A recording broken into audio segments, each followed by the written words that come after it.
Et ce soir, on vous propose une plongée au cœur du système judiciaire français avec Fabienne Klein-Donati, procureure de la République en Seine-Saint-Denis. Merci d'être avec nous sur le plateau de 64 minutes.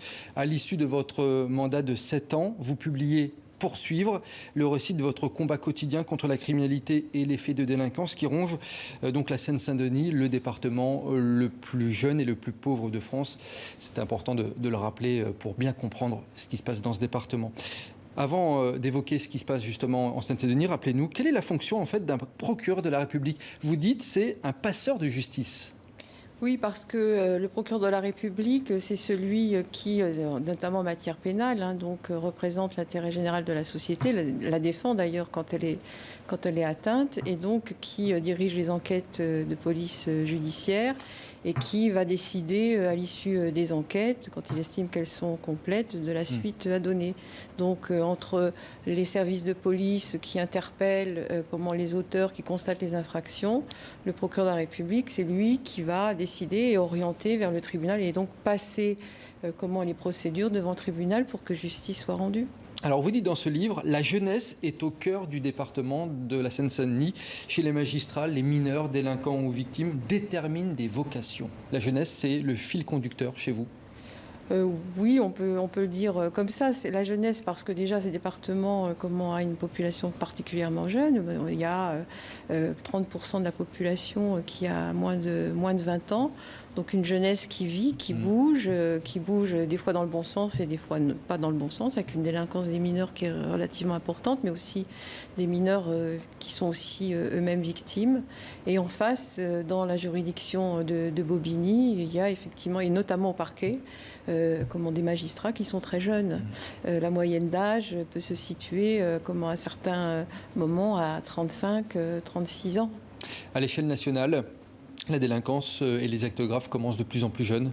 C'est un constat que vous faites? C'est un constat que je fais avec des passages à l'acte qui ne sont pas forcément graves, mais qui sont inquiétants si on ne les traite pas tout de suite sur l'avenir de ces jeunes. Dans certains quartiers, il est vrai que les mineurs de 12, 13 ans, même des fois un peu moins, un peu plus jeunes, sont happés par les trafiquants et donc servent à faire le chouf, comme on dit, dans ce département, à faire le guet. Et ils sont happés par cette délinquance. Ils peuvent aussi, au fur et à mesure de l'âge, s'ils ne s'en sortent pas, devenir aussi des mineurs qui peuvent être violents. Des mineurs qui sont également victimes de cette délinquance. Dernier exemple en date, la nuit dernière, dans une cité de Marseille, où un adolescent de 14 ans a été tué par balle et 2 autres ont été blessés dans une fusillade, dont un enfant de 8 ans. Regardez ce reportage de Hugo Peffnet et Éric Pelletier de France 3. C'est toute une cité qui se réveille dans la violence du trafic de drogue. Hier soir, à l'entrée de cette résidence, 2 personnes sur une moto, armées d'un fusil d'assaut de type Kalachnikov, font feu.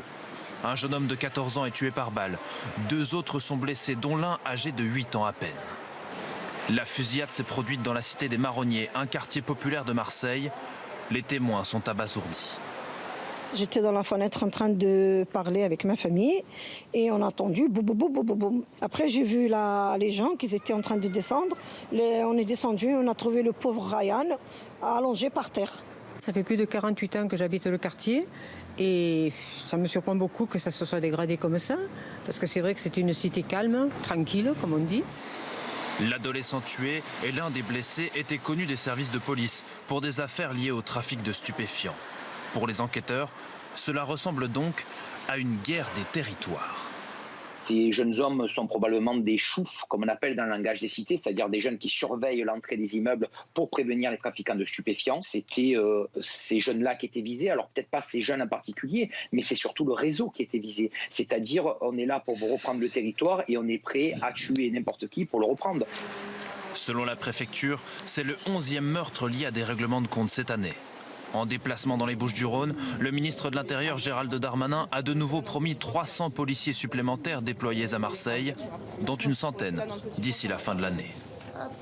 Fabienne Klein-Donati, la guerre des territoires, là on voit c'est pour le contrôle de la drogue, mais il y a des fois des affrontements entre bandes uniquement pour une histoire d'espace, de place, de rue occupée. C'est l'un des problèmes actuels, cette guerre des territoires entre bandes.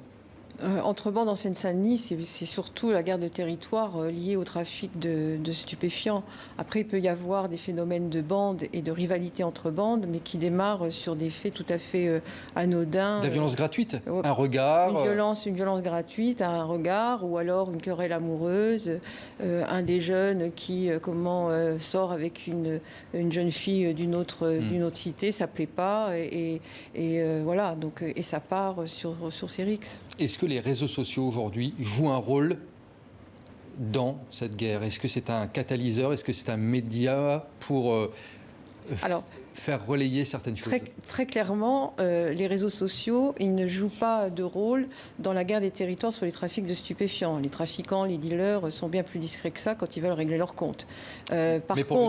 Par contre, pour une autre forme de délinquance, les rivalités entre bandes dont on parlait précédemment, là oui, le réseau social sert de chambre d'écho et ça fait circuler vite une information qui peut être une information fausse et qui fait partir en live des jeunes. Alors, autre gros problème de votre département, ce sont les atteintes aux femmes, les féminicides et la prostitution également. Ce sont des sujets que vous avez à traiter quotidiennement.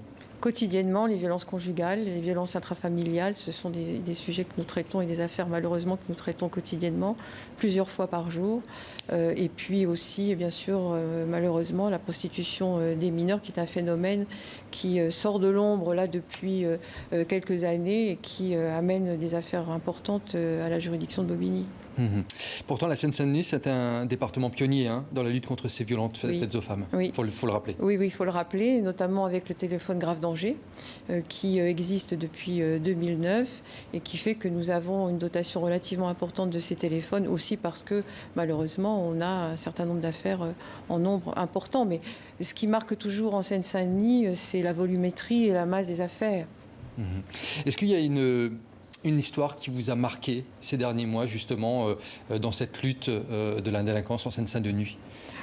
Une histoire, des histoires. Ce qui me marque, c'est pas une histoire en particulier, parce que tous les jours, on égrène malheureusement toutes ces affaires que l'on traite au quotidien.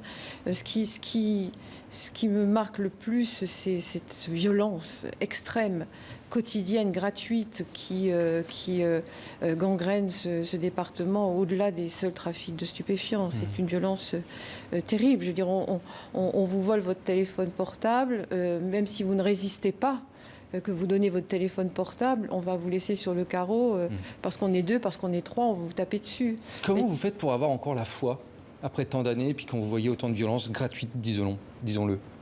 Parce qu'il faut bien que la magistrature, et notamment le parquet, les magistrats du siège, soient toujours présents pour ne pas lâcher le terrain, même si c'est difficile, même si on voudrait avoir plus de moyens, même si on voudrait avoir aussi des facilités pour traiter certaines affaires. Je veux dire, on ne peut pas laisser les personnes ne pas respecter le droit, ne pas respecter les libertés des autres, ne pas respecter la vie des autres. Mais quand vous avez des fois devant vous quelqu'un qui est là pour la 5e, 6e, 7e, 8e fois, et vous vous dites, est-ce que je sers à quelque chose? Est-ce que cette personne est irrécupérable? Qu'est-ce que vous vous dites à ce moment-là? On ne pense jamais que les personnes sont irrécupérables.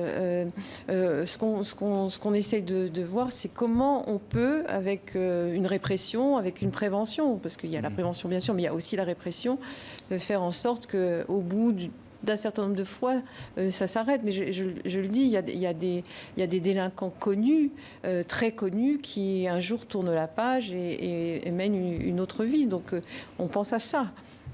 Il n'y a plus de peur de la police, on a l'impression aujourd'hui. Plus trop de respect. La peur du gendarme n'est plus là pour certains délinquants. Comment vous l'expliquez ça? Et ça a l'air d'être assez nouveau depuis 10, 20 ans.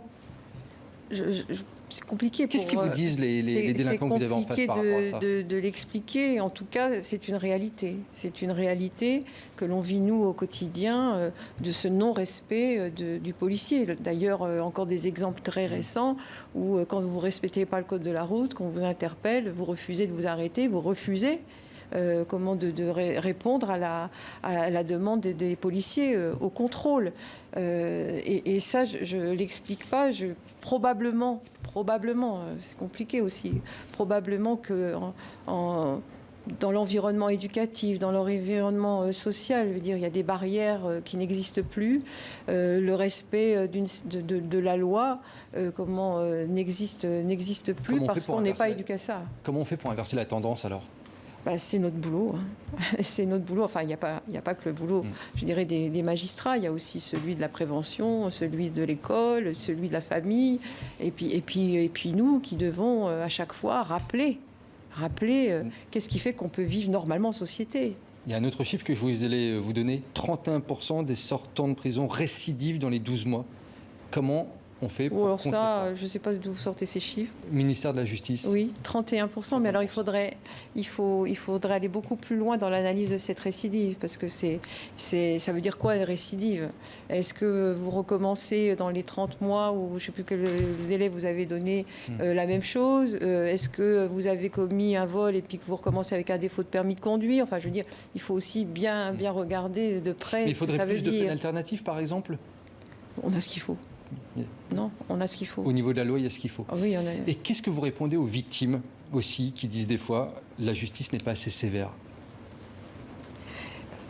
Si une victime trouve que la décision rendue dans l'affaire dans laquelle elle est victime n'est pas assez sévère, elle ne peut pas se faire justice à elle-même. Elle peut contester une décision qui relaxerait quelqu'un, enfin je veux dire qui est l'auteur. Par contre, sur la peine, c'est compliqué en droit, c'est pas possible. Donc c'est vrai que pour certaines victimes, elles vont toujours apprécier, mais c'est pas seulement en matière pénale, c'est aussi des fois en matière civile. Vous avez toujours des personnes qui sont insatisfaites des décisions qui sont rendues. Mais c'est des décisions rendues par des juges. Après, il peut y avoir, dans certaines conditions, des formes de recours. Demander à la Cour d'appel de revoir la position de la première instance. Je voulais vous poser une dernière question concernant la radicalisation. Vous étiez au Stade de France en 2015 quand il y a eu ces attentats. Comment on fait actuellement pour lutter contre la radicalisation en France ?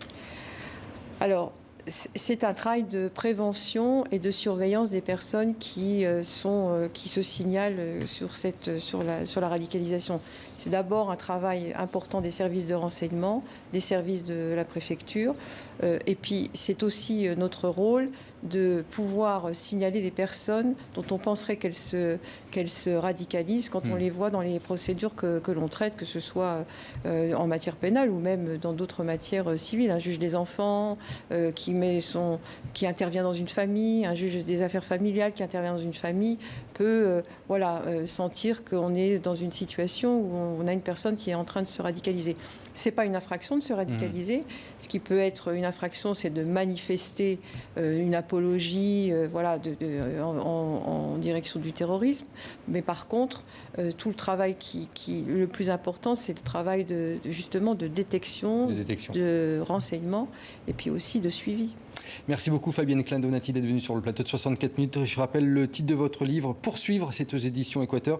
Puis les droits d'auteur sont reversés à l'association Hors la rue qui soutient les mineurs étrangers en danger. Je voulais le signaler. Merci à vous.